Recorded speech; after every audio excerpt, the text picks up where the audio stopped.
خب حمزه‌ای که داری میگی، من اون حمزه رو یه جا با عشقش دفع کردم، اما این حمزه‌ای که جلوت وایساده هیچی برای از دست دادن نداره.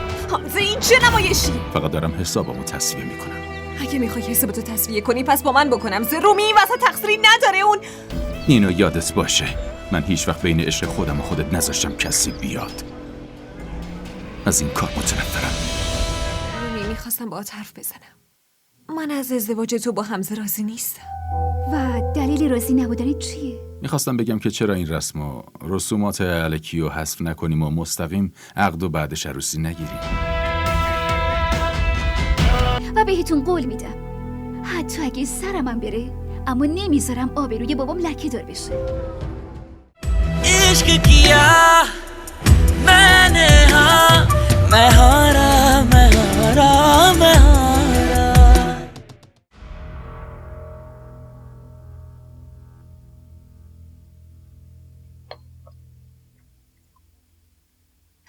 ظاهرا که خانواده خوبیان. پسرم مؤدبه. آره، خانواده دوستم به نظر میرسه. من این چیزی رو نمیفهمم. چرا شما اینقدر عجله دارین؟ خواستگار بهتر از اینه. دختر عزیزم، تو نگران خواهرتی، اما نگران نباش، من عجولانه هیچ تصمیمی نمیگیرم. من به آصف گفتم که در مورد این آدم ها تحقیق کنن. اگه آدم های مناسب ما بودن پس بهشون جواب مثبت میدیم. درسته.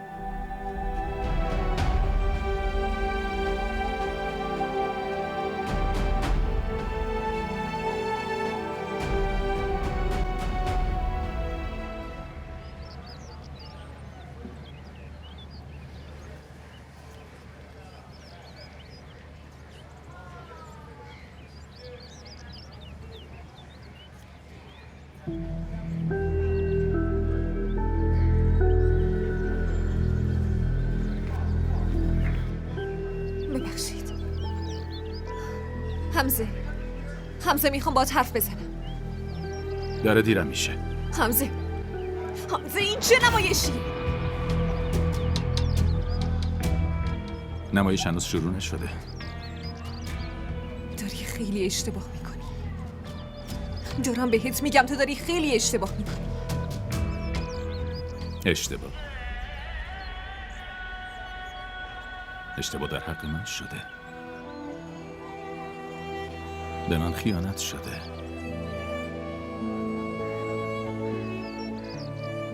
عشق من مسخره مردم شده. فقط دارم حسابمو تصفیه میکنم. اگه میخوای حسابتو تصفیه کنی پس با من بکنم. رومی این وسط تقصیری نداره. اون اینو یادت باشه، من هیچ وقت بین عشق خودم و خودت نذاشتم کسی بیاد. از این کار متنفرم. نگران نباش هنا، تابان اینو خیلی بدجور پس میدی. خودت ازشم آزاد کردی، اما از نفرتم من آزادت میکنم. من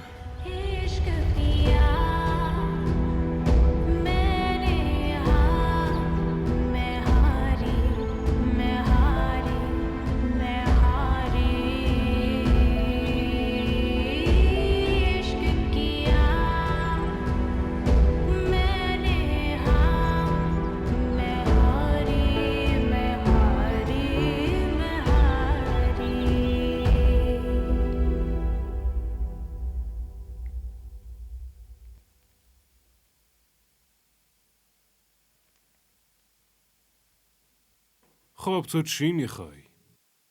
الان فهمیدی که اون یکی دیگر رو دوست داره، پس چی برای حرف زدن باقی مونده؟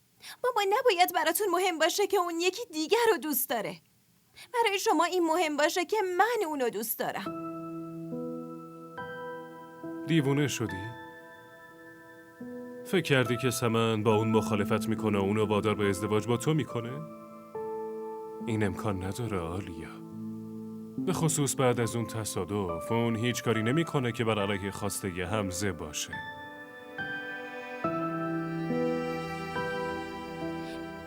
یعنی شما با خاله سمن حرف نمیزنی؟ نه خیر. و تو هم باش حرف نمیزنی، چون من نمیخوام که به خاطر حماقتت بین دوستی من و سمن یا شراکتمون سوء تفاهمی پیش بیاد. چطور میتونی؟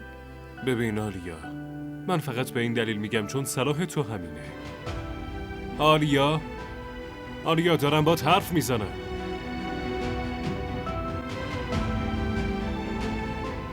حنا دختر،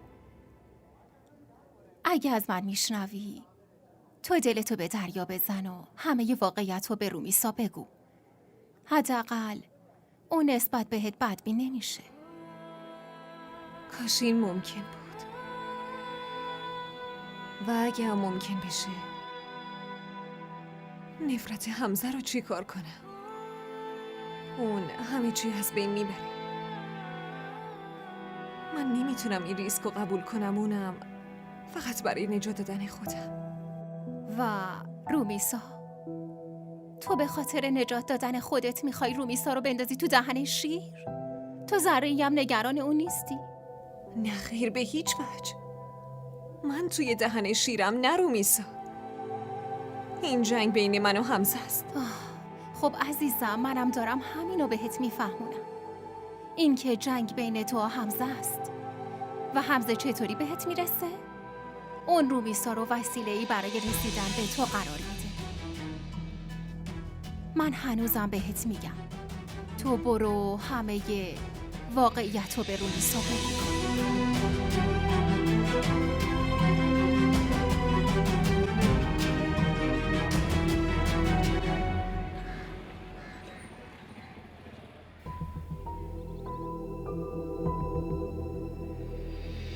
حنا اصلا سعی نکن مانع این ازدواج بشی، چون مدرک برای اثبات عشقمون دارم.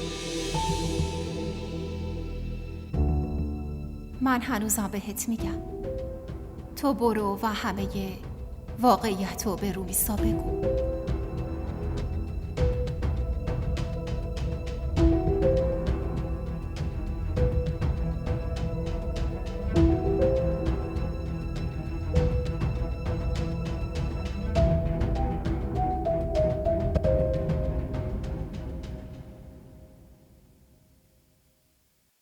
به چی زل زدی؟ رومی، میخواستم باهات حرف بزنم. خب بگو. ببین، تو من اشتباه درک نکن، اما من از ازدواج تو با حمزه راضی نیستم. که اینطور؟ و دلیل راضی نبودن چیه؟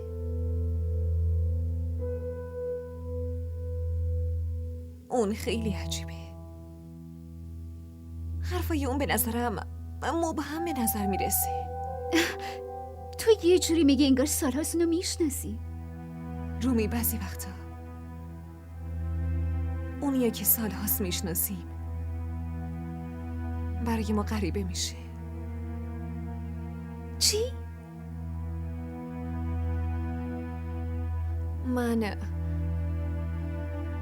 رومی، من میخوام اینو بگم که من از این وصلت مطمئن نیستم.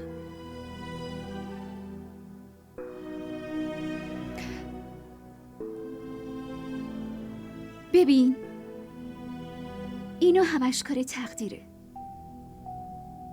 و حرف دل آدم رو خود خدا میدونه. و اون حرف حمزه، حالا حمزه باشه یا یه پسر دیگه، تصمیمشو نه من میگیرم و نه تو، بلکه بابا صدیقی میگیره. و من کاملا مطمئنم که بابا برای من تصمیم اشتباه نمیگیره.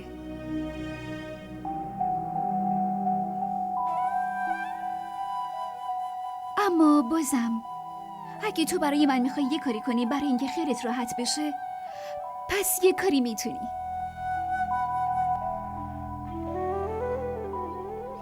دعا.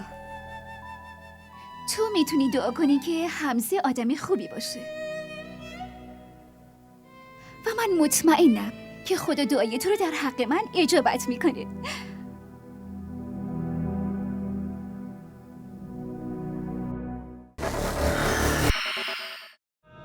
شوهر عزیزت امروز منو ناهار دعوت کرده. چرا؟ نمیدونم. گفت یه حرف مهمی داره. گفتم باشه، دعوتتو قبول میکنم و از این به بعد زیاد همون میبینیم. نظر تو چیه؟ به من گوش کن همزه. تو با عظیم به هیچ وجه حرفی نمیزنین که اصلا سعی نکن بهم دستور بدی. به من دستور نده. اما میتونی خواهش کنی. اگه خواهش کنی شاید یه ذره مهربون باشم. لطفاً همزه، لطفاً به عظیم حرفای مشکوکی نزن. باشه. به خاطر عشقت این کارو میکنم.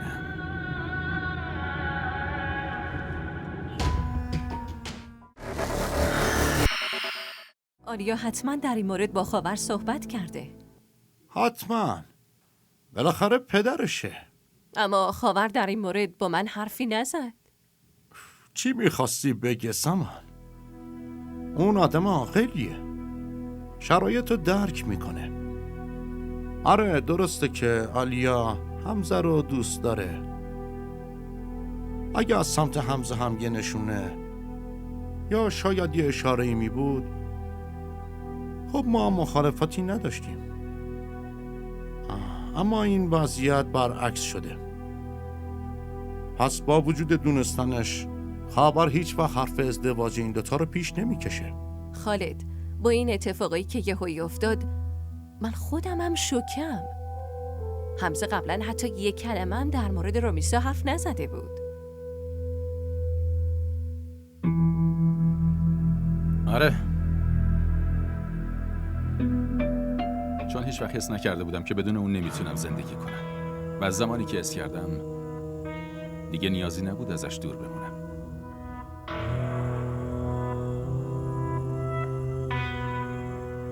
به به پسرم، تو انقدر عاشق بودی ها؟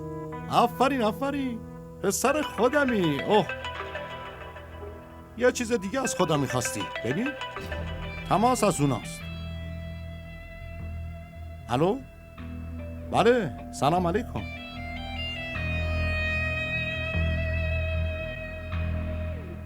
داداش صدیقی، خیلی ممنون که حرف ما رو زمین ننداختین و ما رو قابل دونستین. خیر، خجالت زدم نکنید داداش. اما من میخواستم یه چیزی بهتون بگم. بله بگو پسرم. میخواستم بگم که چرا این رسم و رسومات الکی رو حذف نکنیم و مستقیم عقد و بعدش عروسی نگیریم. آره بالا، به نظر منم که ایده خوبیه. اون فوراً جشن عروسی رو میگیریم و دخترمون رو میبریم خونمون، درسته؟ اما داداش خالد، ما برای تدارکات زمان میخوایم. وای زن داداش، چه تدارکاتی؟ چه جور تدارکاتی؟ همه چی تو این خونه هست و هر چی تو این خونه هست برای رمیسا هم هست، مگه نه؟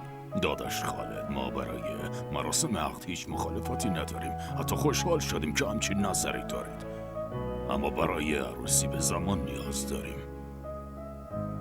حنا دختر بزرگمه و من میخوام اول عروسی این برگزار شه.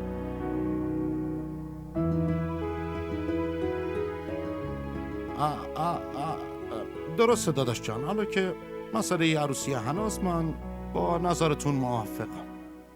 ممنون. پس داداش از این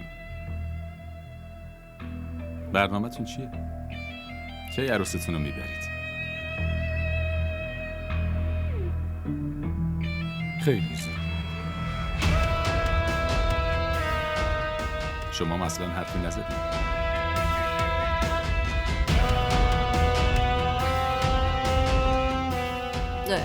دخترم چایی تعارف. آره بفهمید.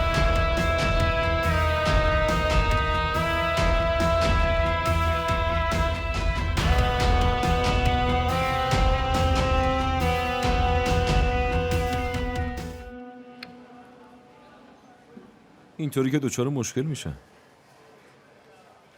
بله. یعنی صورتت همیشه تو یه حالته. نمیدونم تو کی خوشحالی، که از چیزی ناراحتی و که از چیزی ذوق میکنی.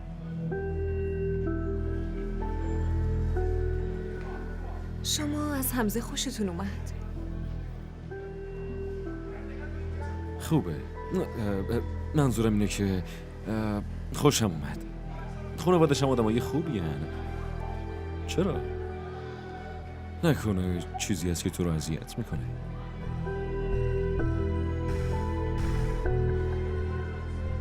من حس میکنم که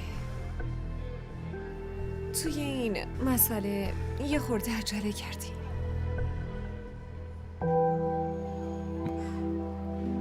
هانا اصلا چیزی برای نگرانی نیست. من در مورد حمزه، در مورد خانواده شرکتشون تحقیق کردم و همه چیز در موردشون مثبت و خوب بود. تو فقط خیلی زیادی بهش فکر کردی. چیزی برای نگرانی نیست. رومی فقط خواهر تو نیست، خواهر منم هست و من نمیذارم اتفاقی بیفته که اون اذیت بشه. خب تو نگران نباش، همه چی خوب پیش میره.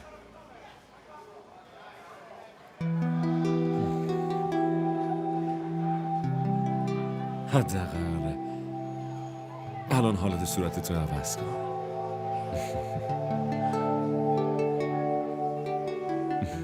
ممنون.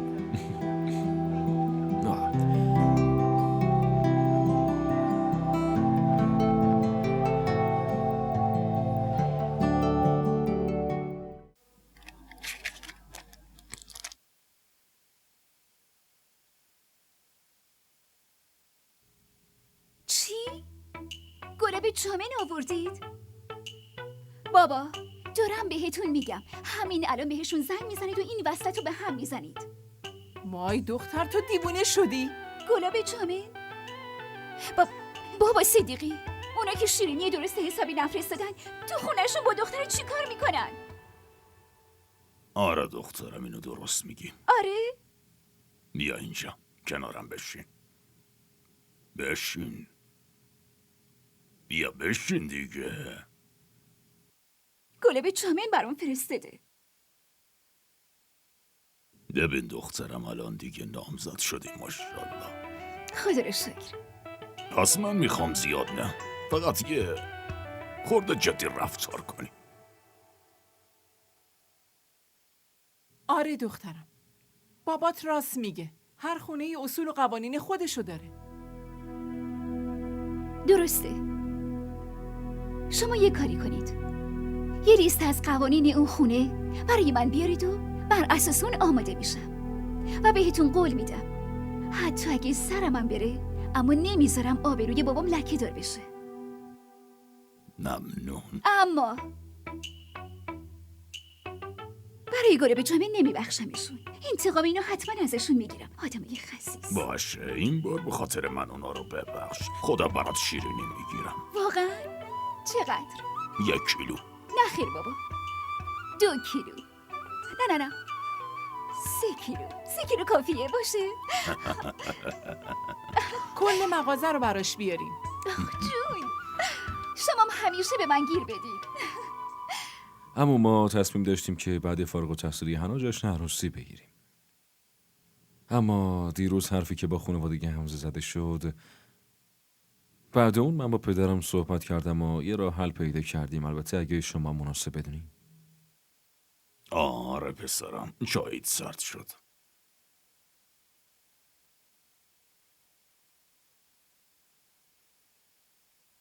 اما چرا توی یه روز عروسی نگیریم؟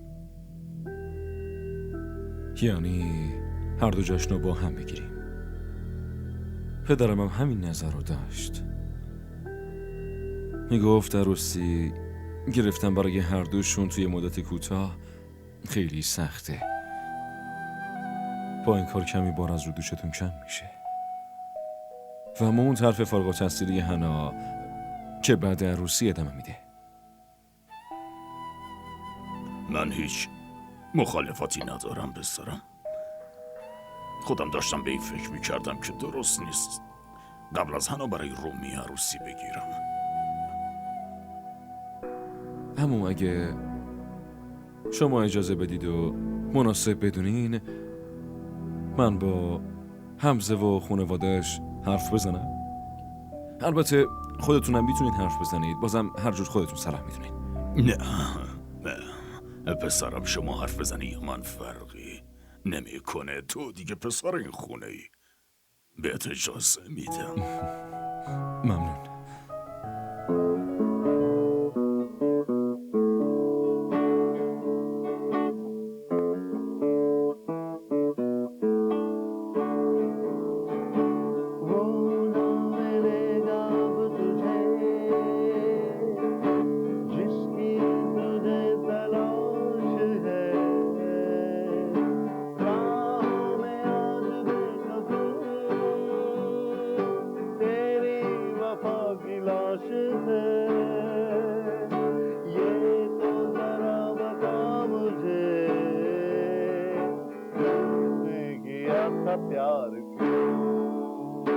مشکلتون چیه بابا؟ تو خونه همه خوشحالن وقت شما آهنگ غمگین میخونین؟ غم کی یادتون اومده؟ غم کسی یادم نیومده، بلکه خودم غمگینم. پسر عزیزمو دارن ازم جدا میکنن آخه. شوخی نکنین. اون دومات سرخونه قراره بشه؟ چی؟ نه دومات سرخونه میشد که ایرادی نداشت. این همینجا میمونه پیش ما و جلوی چشم خودمون، اما بازم با ما نیست.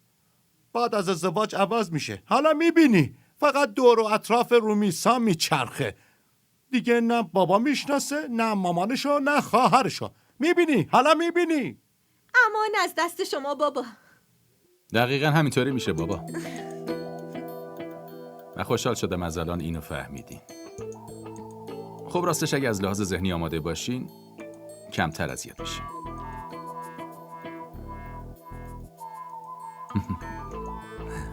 عجب خونواده‌ای دارم من.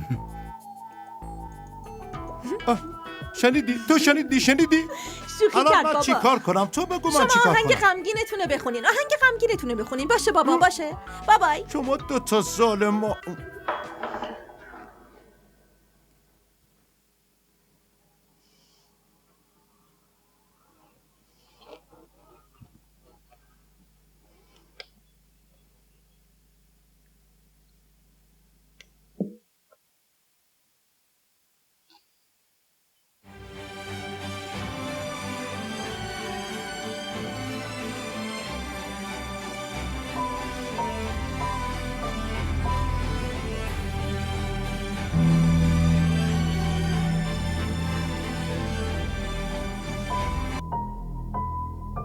الو.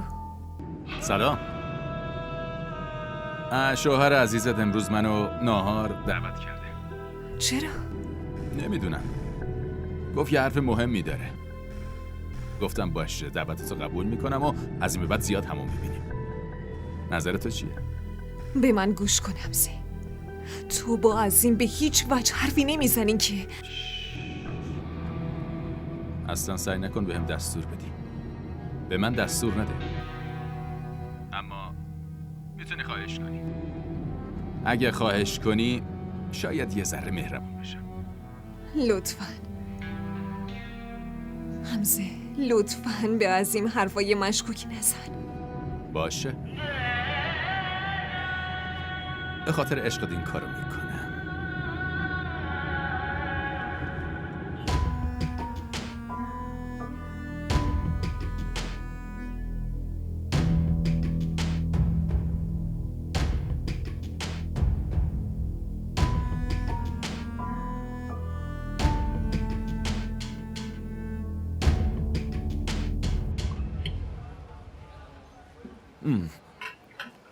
من فکر کردم چرا الکی پشت تلفن حرف بزنیم. خب میشینیم رو در رو حرف میزنیم. بفرمایید، میشنوم. خب خانوادت اینا میخوان که تو هرچه زودتر عروسی. خانواده نه، من میخوام که هرچه زودتر عروسی کنم. هر پسر خواستش همینه، اما بعد عروسی پشیمون میشه. خیلی عجیب حرف میزنی. شما میدونید هر کی تلاش کرده منو پشیمون کنه، من خودشو پشیمون کردم. بیخیال، شوخی کردم. چی میگفتی؟ خب میخواستم بگم که اگه تو و خانواده‌ات مخالفتی نداشته باشین، ما میتونیم که توی یک روز جشن عروسیمون رو برگزار کنیم.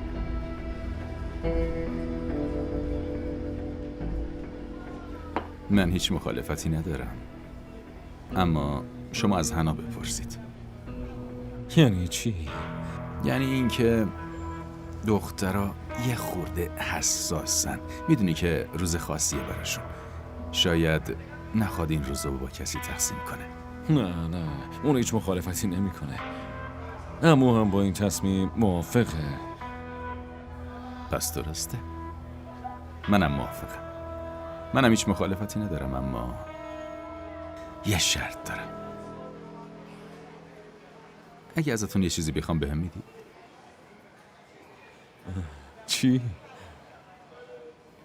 یه داداش، یه دوست، کسی که نزدیکم حسش کنم، بتونم قبولش کنم. در ضمن 2 خواهرها قراره ما رو خیلی اذیت کنن داداش عزیز. نیازه که کنار هم باشیم. پس چی میگید؟ قبوله؟ قبوله.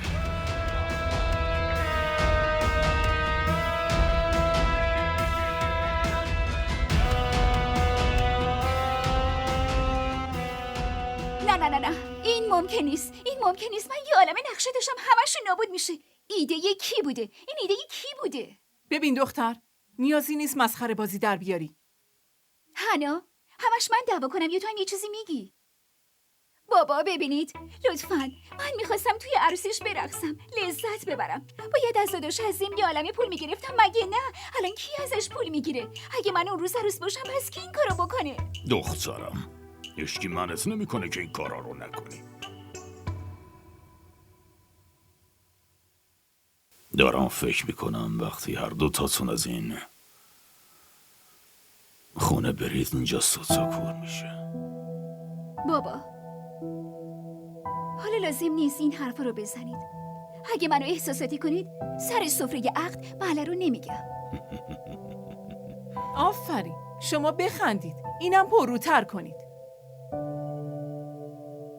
اینم دختره، دریغ از این که با یه چیزی مخالفت کنه. خیلی دختر عاقلیه. نمیدونم تو به کی رفتی. این زن کیه؟ بذارید راحت باشه. توی خونش راحت نباشه پس کجا راحت باشه؟ وقتی اینا خونه مردم برن اون وقت. بابا ادامه ندید، گریم میگیره. باشه درسته. تو هم گریت میگیره؟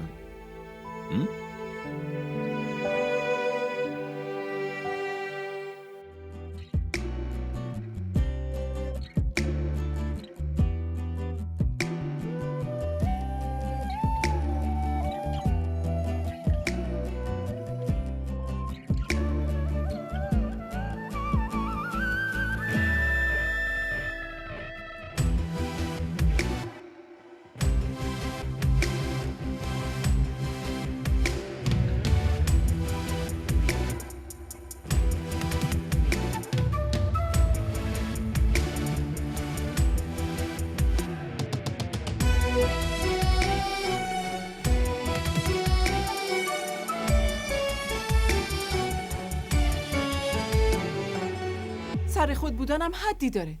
شما میدونین دیشب اون چقدر رقصید و خندید؟ مردم با نگاه‌های عجیب نگاه میکردن. وقتی این خونه شوهرش بره چی کار میکنه؟ اصلا آبروداری سرش میشه. شکایتتون تموم شد؟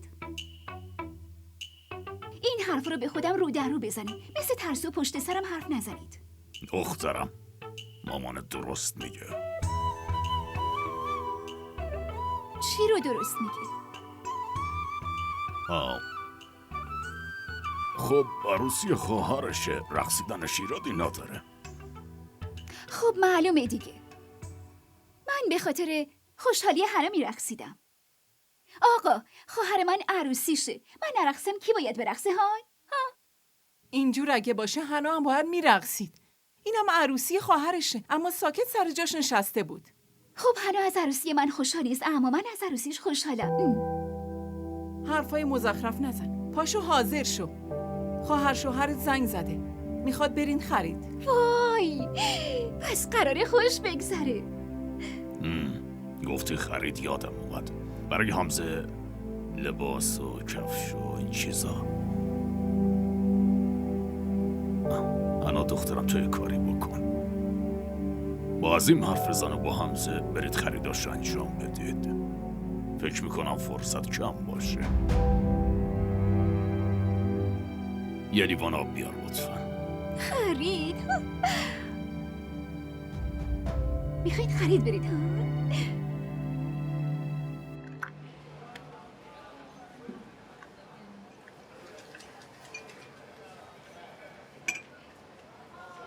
خب بابا پول لباسو میداد.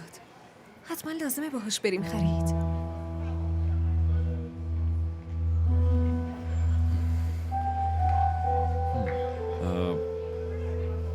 آره اگه اون مسئولیت رو بهمون داد پس حتما یه چیزی میدونسته دیگه و باید با هم این مسئولیت رو انجام بدیم.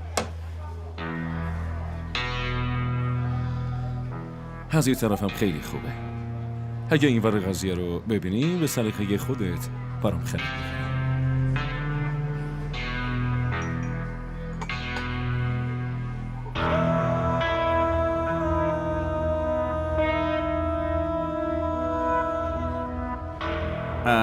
سلام علیکم. سلام، چطوری؟ ببخشید من بشین. یه خورده دیر کردم. نه ایراد نداره. سلام بشین. علیکم خانم. یه قهوه بخوریم بعد بریم ها؟ عالیه. قهوه؟ آره لاته.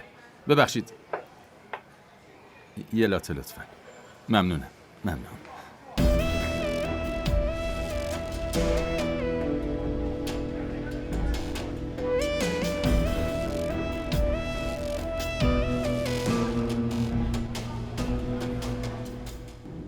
خب تصمیم گرفتی لباس چه رنگی بخری؟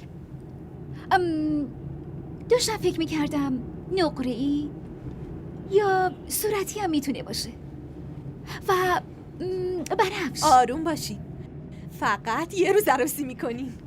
آره راست میگه، خیلی بده. آره خیلی بده واقعا.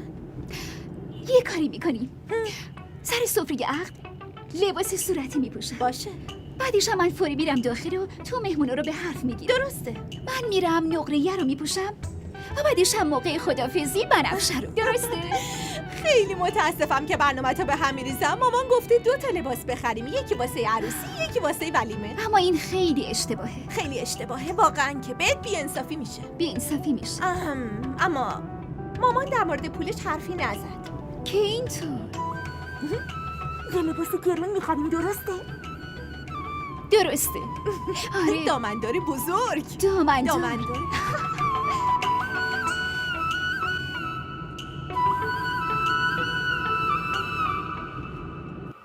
در هر صورت ببخشید که این سوال جلوی نامزدتون میپرسم. راستش شما تا حالا عاشق شدین داداش عزیز؟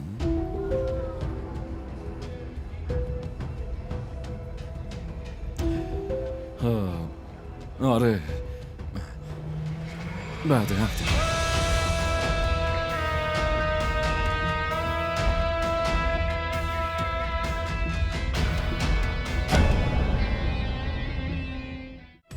کانال ما رو سابسکرایب کنید. حمایت شما به ما روحیه میده.